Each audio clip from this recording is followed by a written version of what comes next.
Here we go. We're live with the Hole in the Soul podcast, the show where we talk about things that are going to improve your life. But before we do that, shameless plug for our new company, VUCA Fit.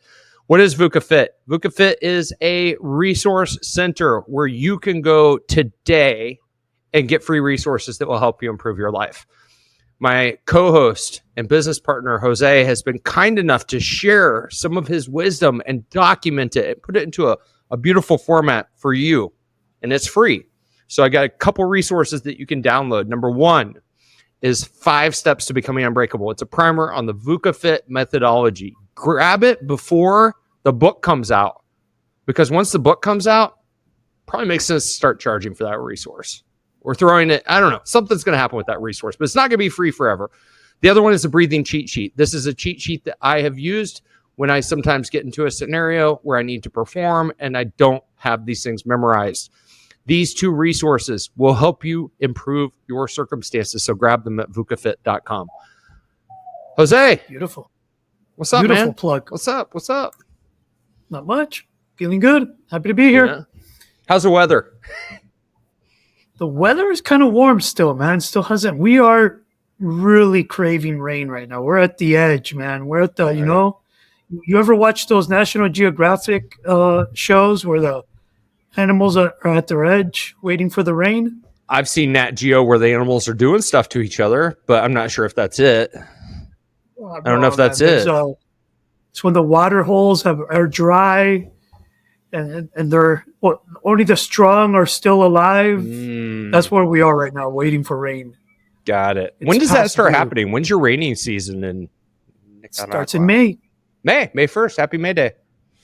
May Day. It's May 1st. That's awesome, man. It already started raining in some parts of Nicaragua, but it hasn't started raining in the entire country. Nice.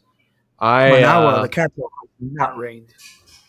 I'm ready for warm weather here in Kansas City, and I went for a little walk around the block before we hopped on, and I think I can finally say it's May 1st that it's not going to snow in Kansas City the rest of the season. Once we hit May 1st, I'm pretty confident we won't get a snowstorm again. So that you're done. I hope so. Yeah. All right. Hope so too for you. Yeah. So you and I, we're a long way apart physically. As a matter of fact, I've never really looked at how many miles or kilometers it is, but long way away.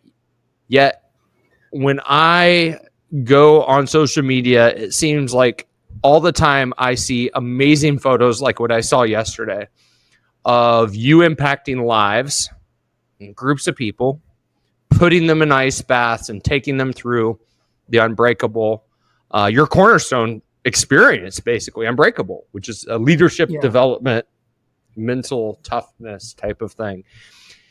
And it got me to thinking as we were talking about the show. I'm like, man, you've been doing this for a hot minute. You've been putting people on ice for a long time. And you don't just put people on ice because they're warm. You do it for a reason. And that's what I want to talk about today. I want to talk about the reason you do it. I want to talk about the good work you've been doing and how that's creating stronger, more stable leaders. And I think a good place to start would be, what were you doing yesterday? Who were you putting yesterday in ice? I was invited back for the 3rd year in a row to my former high school, where I'm an alumni, where they have senior week. And in senior week, they give the seniors like the last bit of tools that they can give them to be ready for college. So they bring in somebody to teach them how to cook, how to clean, how to use a washer, a dryer. You got to understand, the ones in this school are mostly traveling to the U.S. for the first time. So these kids are going to be without a maid, without a driver, without the service, without the help for the first time in their lives. They're going to be, different from kids in the U.S. who have been probably doing chores their whole life. These kids are coming from never doing chores to learning how to just cook the basics, clean the basics, get the basics done. So one person goes in and shows them some home economics. And I go in and I share my Unbreakable program. I tell them that it's a VUCA world, that they're going into a world of volatility, uncertainty, complexity, and ambiguity. and that they have to warrior up and that they have to train.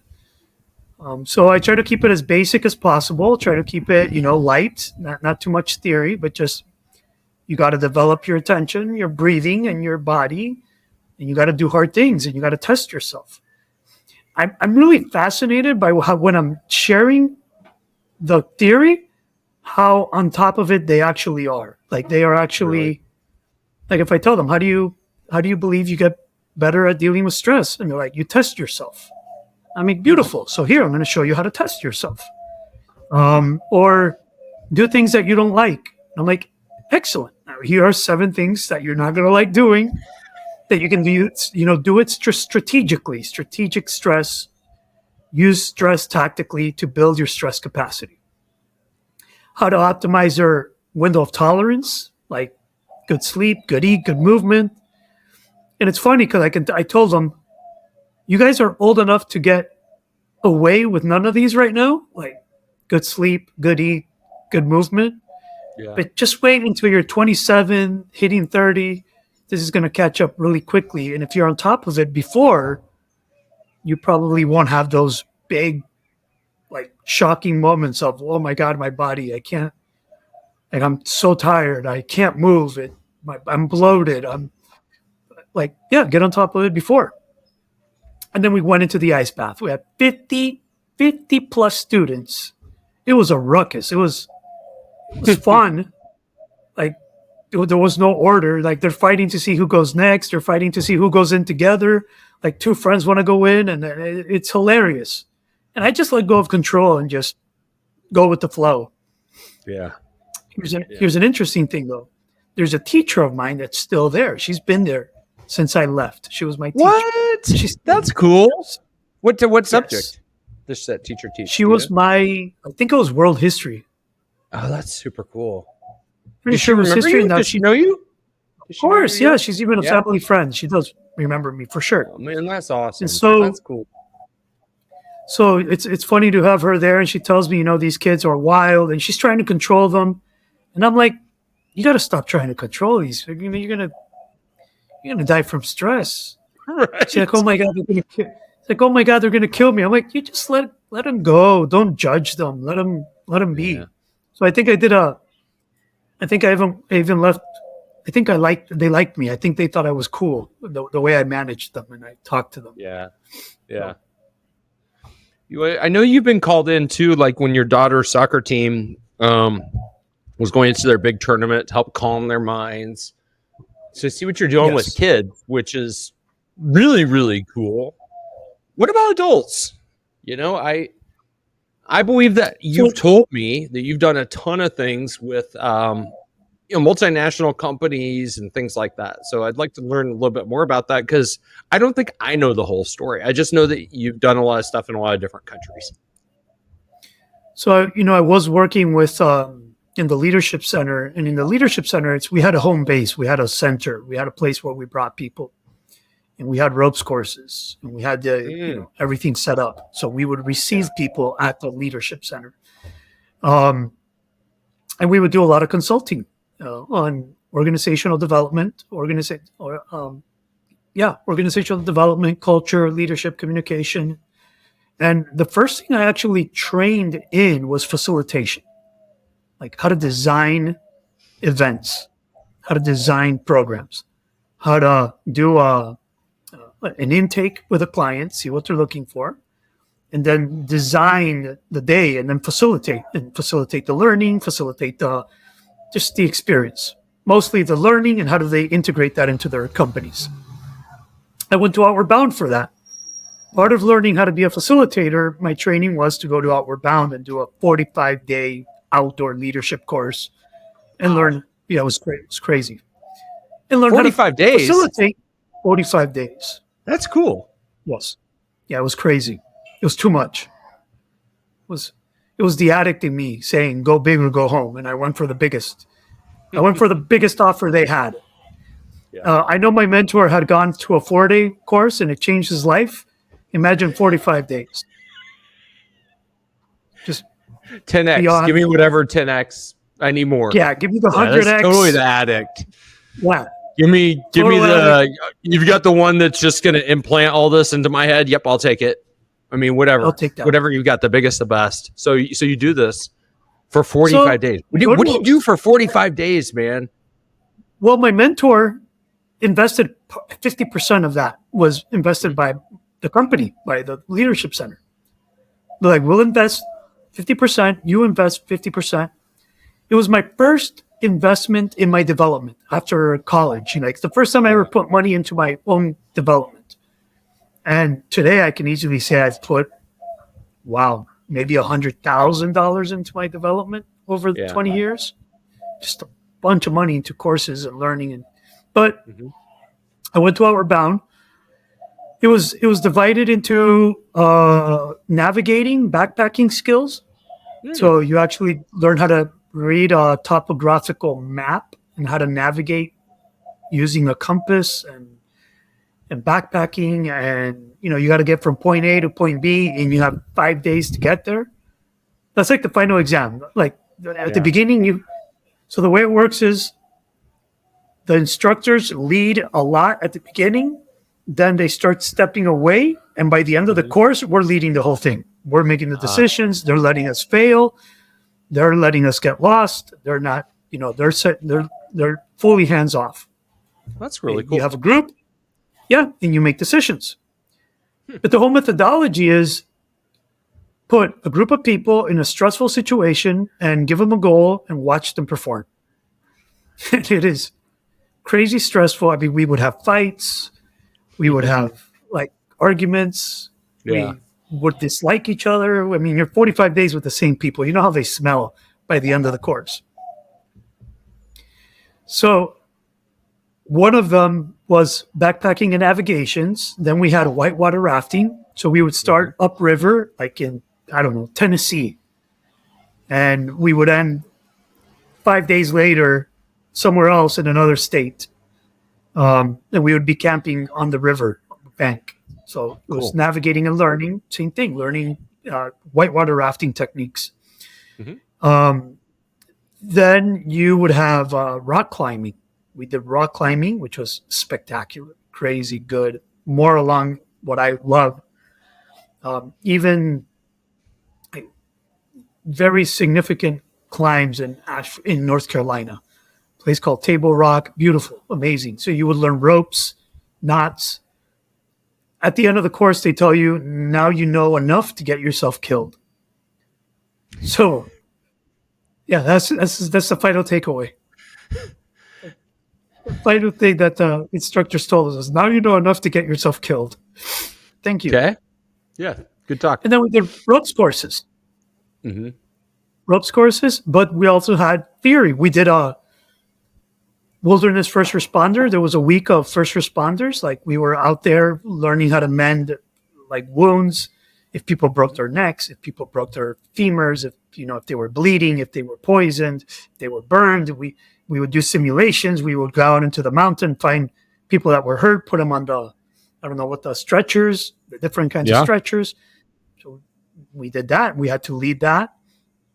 And we also did leadership theory, situational leadership, the types of leaderships that you can apply, and so on and so forth. And it's all the people who go through this are actually their objective is to work in these outdoor schools. Their objectives are to work like in Outward Bound or Knowles or the universities have outdoor programs.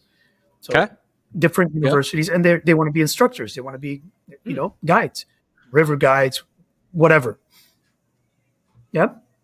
Why does it, I'm just going to say, why does it feel like you just went on like a cool vacation, an extreme vacation? And how does that make you, what does that have to do with training to help you become a facilitator of leadership development? So you're learning how to do all this stuff. It sounds like a blast. It actually sounds like a really fun vacation, an extreme vacation. How does that tie into what they're trying to, what is their methodology in training the trainers, I guess? You're becoming a facilitator. So every experience, you have to debrief it. And they're teaching you how to ask questions, how to debrief it, so that people don't just do the activity, they actually learn from it. You actually Got it. grow through the. So look, let's go back to this. This is very important, especially to VUCA Fit. And part of where all of this is born is the founder of the school, Outward Bound. I think I forget his name right now, but it might come up. Oh, Kurt Hahn. I think his name was Kurt Hahn. He noticed I don't know what year it was founded, but in the Merchant Marines during World War or whatever, the ships would sink and you would have the sailors in the water. And what they started noticing was that the older, more seasoned, but less physically fit sailors were surviving better than the younger, more physically fit sailors. So they attributed it to character. So Outward Bound School is a character development school. There we go. It's made to build character development. That's where you send your problem child. Like if your kid's giving you problems, you send them to Outward Bound. Yeah, it's like Wentworth Military Academy here in Kansas City. It's like I had a couple buddies that got shipped there in high school. And get your shit together, right? Yeah. So you're learning to teach in these schools. You're not going as a participant. You're participating, but through the 45 days, you're learning then how to guide, how to lead. And it was amazing how to pack the food, how much food to pack, how to decide what you were going to pack. Everybody has like a 50 to 75 pound backpack on their back. Right. You got to bring the food up into the trees every night so the bears don't kill you. You learn that if the matches get wet, that could be a crisis. Like that could be worth calling in a helicopter. Because you won't be able to eat, get food, or warm yourself up, cook. Yeah, I mean that could be a major crisis. So you learn that little details. Like I stuck my foot in the water one time with my boots, and I left them outside my sleeping bag in the snow. So that's a problem. Nobody had told me to sleep with my boots in the sleeping bag. I left them outside. So when I woke up in the morning to put them on, they were hard, stone solid. And they were shaped in a way where I couldn't get my feet in it. Holy smokes. So I had to start I beat my shoe with a stick until it was thawed out, until it was soft again. Gosh, that's and I could put them on. But you're putting on frozen shoes. It's like crazy. That was miserable. So yeah, it's miserable. There's a lot of miserable to it. There's a lot of suck. Yeah, I hope you pay a lot for a lot of suck. Yeah. It reminds me of that. You and I are always sending like funny Instagram things to each other that probably shouldn't laugh too hard, but those courses or whatever you want to call it, the programs where these men sign up to just get yelled at and destroyed by these drill sergeants. And I'm like, why would anybody do that to themselves? To become men. Masochistic, right? But it sounds like, to become an alpha. But it sounds like part of your curriculum and your training to help train others was kind of like what Navy SEALs do. It's like, hey, we're going to put ourselves in some uncomfortable circumstances. You're going to learn how to get out of these. There's an emergency button if need be, but please don't press it. Right? Yeah. Yeah. And so they teach you right from the beginning. Our first lesson is like, there's your comfort zone, there's your discomfort zone, and there's your panic zone.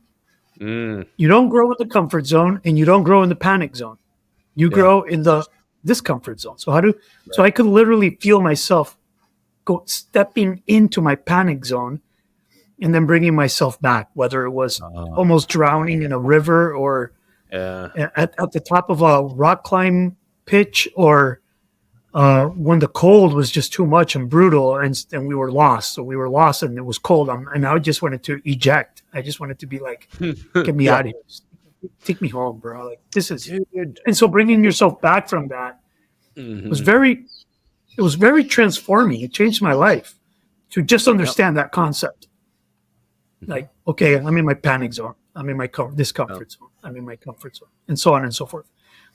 So I came back from that experience, and I was one of the lead facilitators at the center. We had ropes courses, and it was basically the same methodology, but we would bring companies in to do day things. to learn to communicate.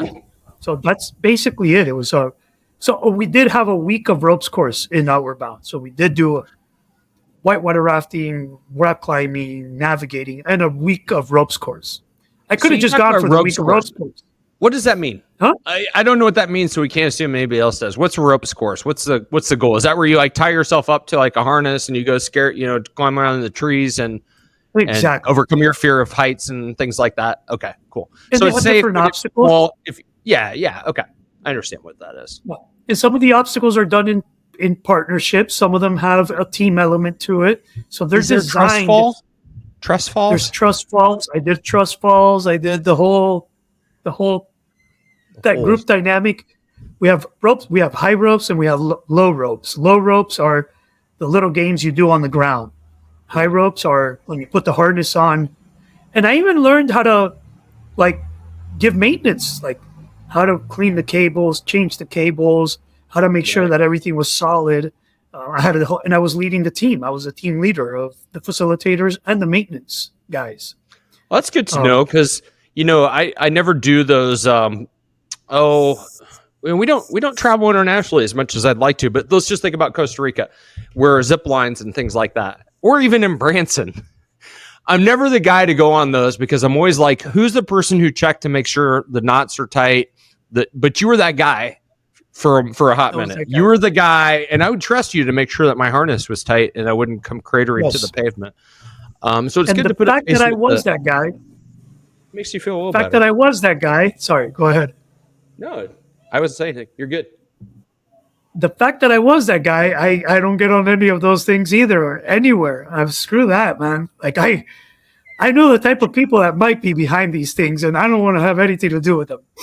Dude, I was just feeling better. I was just feeling better about it. I'm like, I could maybe go do this stuff, and you just took it off the list. So, you killed it. You sucked it out. That's all right.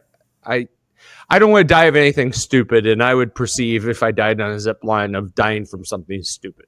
So, yeah. Let's migrate over to how. So you have these really cool impressions and experiences at the beginning of your journey. Then you go out on your own. And you're not doing ropes courses. You're not doing trust falls. You're not doing some of the things that you learned how to do at the Leadership Center. You're taking your cornerstone program, Unbreakable, to people, to companies, to schools, to groups. So how the heck does that work? Like, meaning, how did you come up with developing?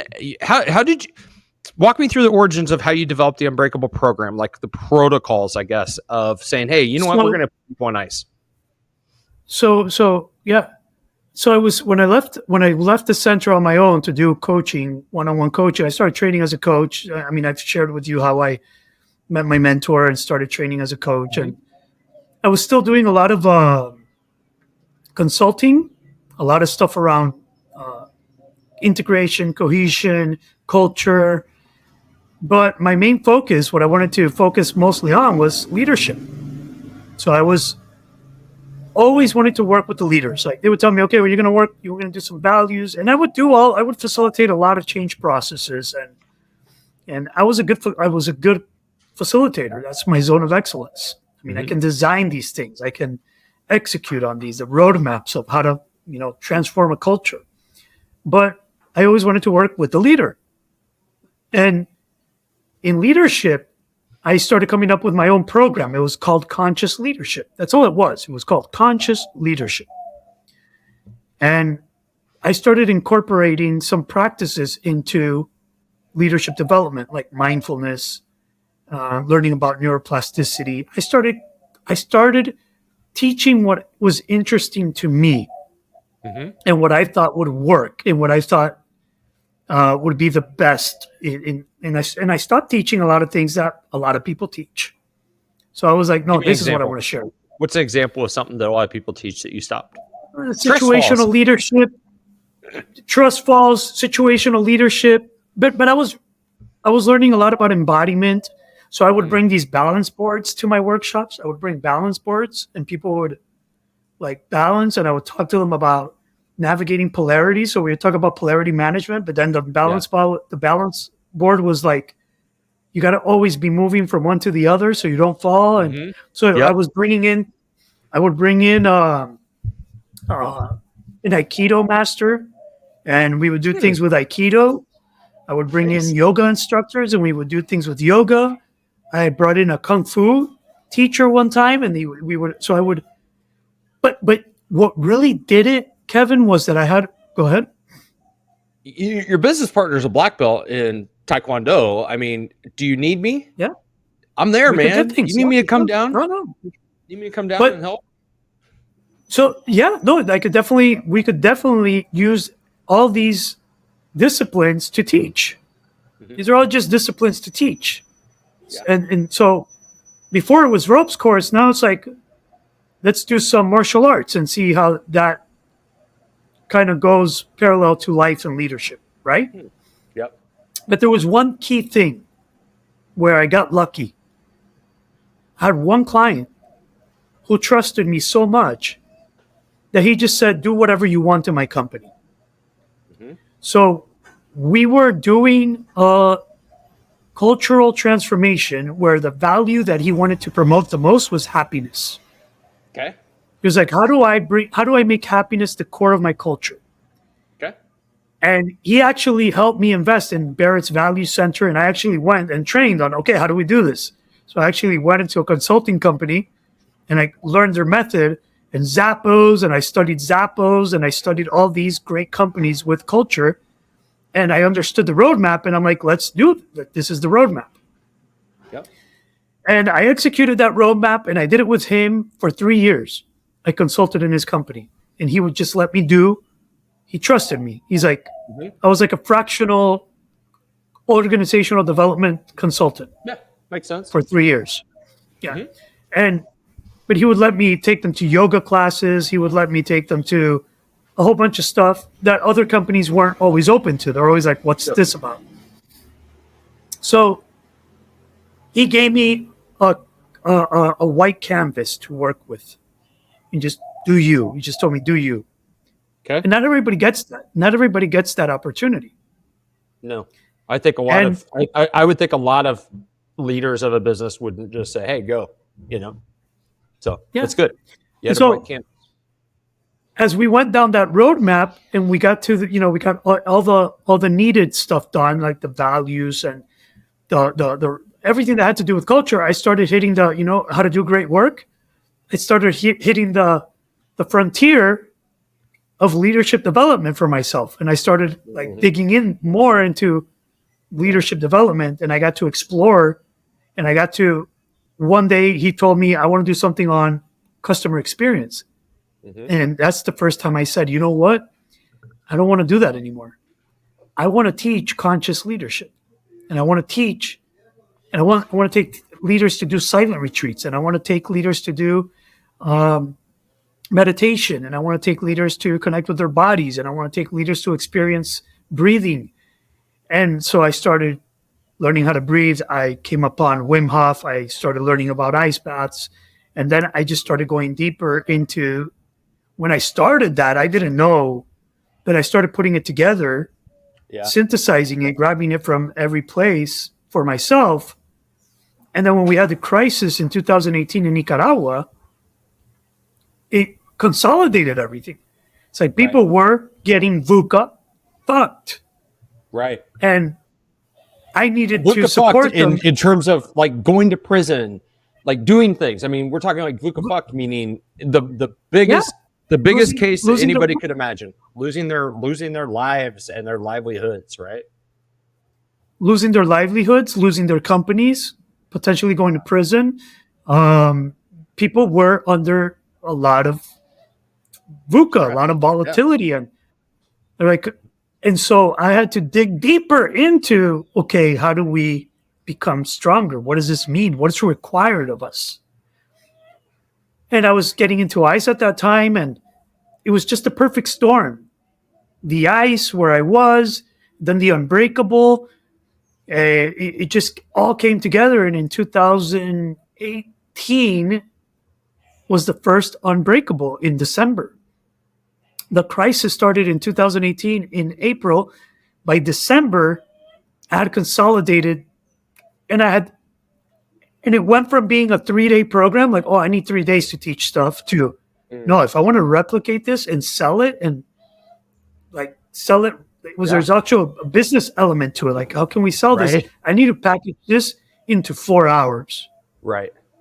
Yeah. And so it wasn't about teaching everything. It was about teaching the basics and getting the most important, impactful information and packing it in and delivering that and then building on that if we can build on that. So December was the first one. January, and I did it with the company that actually bartered my branding. Like they did my branding and I put them into Unbreakable. Dude, that's awesome. Yeah. Yeah. That's really cool. Really cool. But then the first group that I opened it up publicly to, like the ice bath, it's like, we're going to do the first, it was called Unbreakable Leadership was the name of the workshop. Yeah. And then I decided to take out and just leave Unbreakable. Yeah. So, I think it was even called Be Unbreakable. And we just decided, no, Unbreakable, Inquebrantable. But then for the first, go ahead. I was going to say, how many people do you feel like you put through Unbreakable? But that's, more than 1,000. Yeah. More than 1,000. More than 1,000 people. And like, did the kids, did they get shirts? Does everybody? They don't get shirts. Okay. All right. Just the adults? No. The logistics of giving 52 kids shirts and then charging them for it, they'd rather reduce their costs.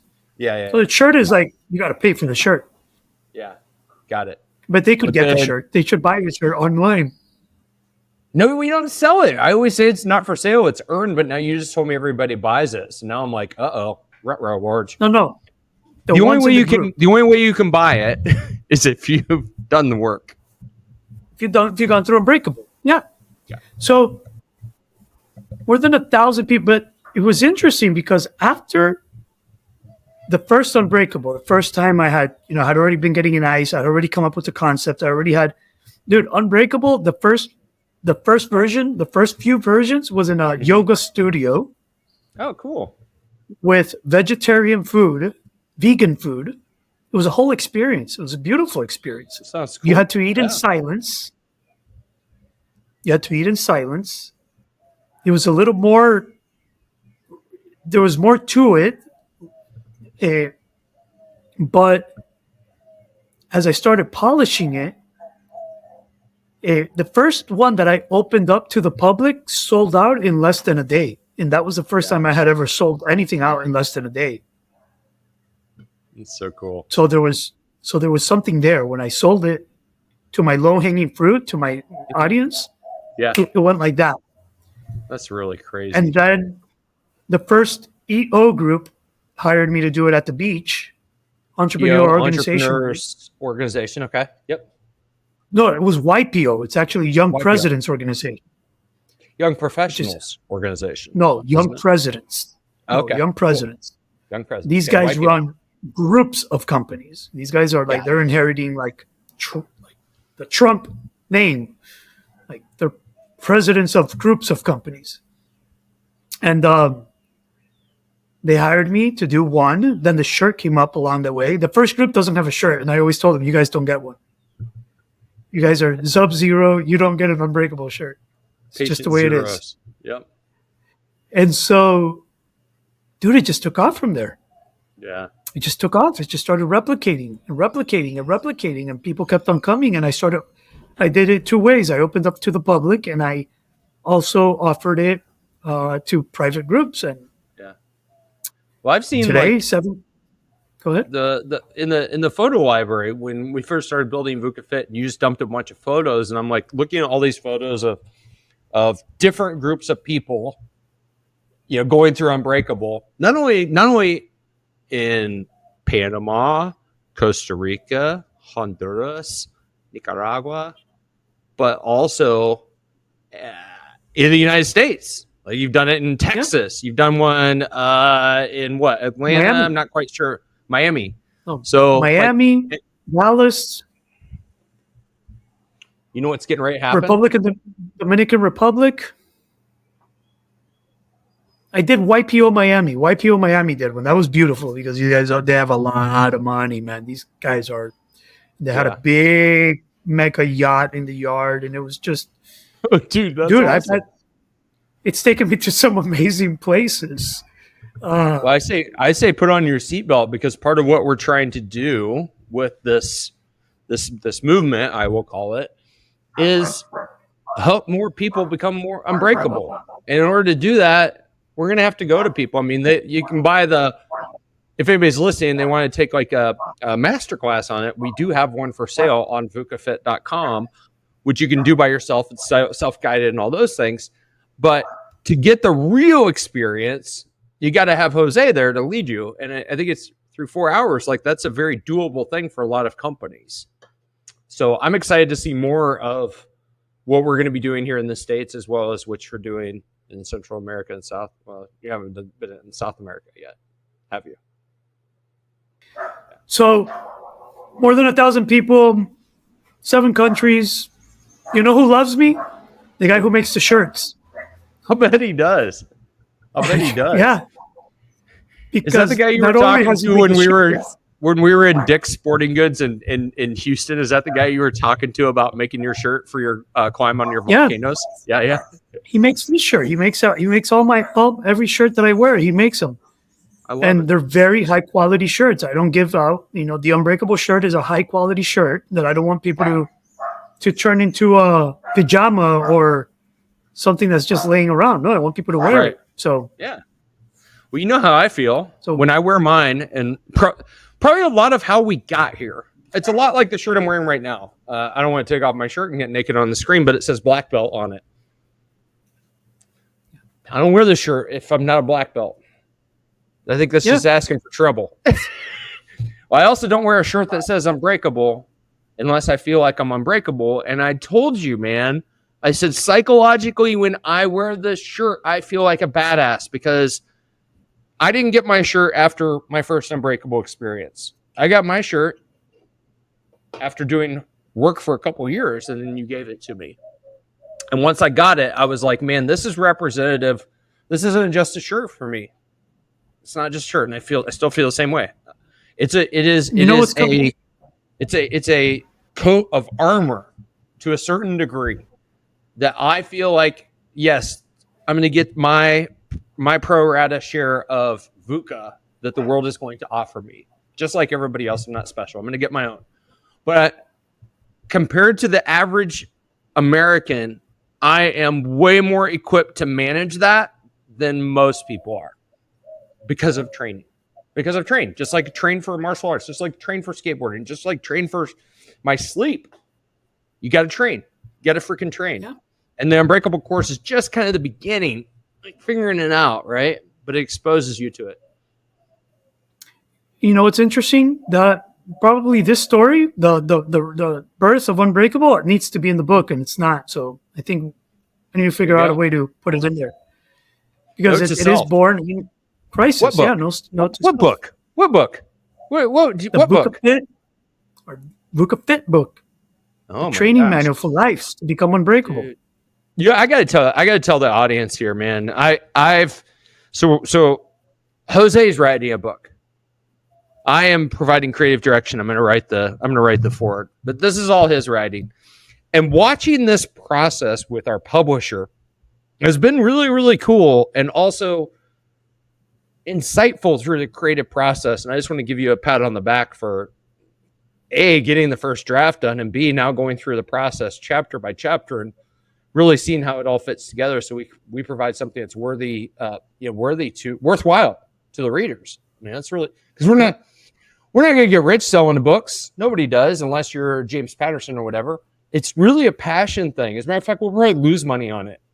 Through a publishing deal, who knows? Maybe we'll break even. We don't care about that. What we really want to do is we want to get this into people's hands so that they can figure out how to lead a life that's less challenging, I think. Yeah. I mean, I think I said it in the introduction to the book is I want to be able to gift this to my sister. I want to be able to gift it to my brother. I want to be able to gift it to people and just not have to tell them the whole thing. Just read it and apply it, and you will become stronger. You will increase your ability to be unbreakable. You mentioned that because I There you remember go. there was a period where my sister-in-law was going through a rough period. I'm like, you just need to go on with Jose. A couple of years ago, I was like, you just need to meet Jose. She never could get her to to do that introduction. And in hindsight, it'd be like, you know what, sis, read this book. Read the book. I feel you. Let's land this plane. I don't really feel like there's too much else besides the fact that Unbreakable will start happening more and more in the United States. Continue to watch online for when you're doing it home. And if people are curious about how to become a strong, stable leader, and furthermore, how to teach and lead their team members through something that could be pretty transformative for them as well as the organization, then Jose's available. Come do Unbreakable for organizations, right? Let's do it. Let's do it. Let's do it. We gonna land this plane? Are we done? Is that the pod? We're done.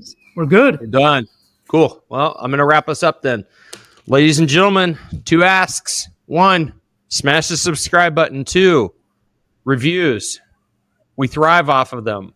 And we don't have any new ones to read on the air today. So no thank yous. We're going to read reviews online. If you read them, or if you submit them, we'll read them and deeply appreciate you. Until next week, have a phenomenal week and be well.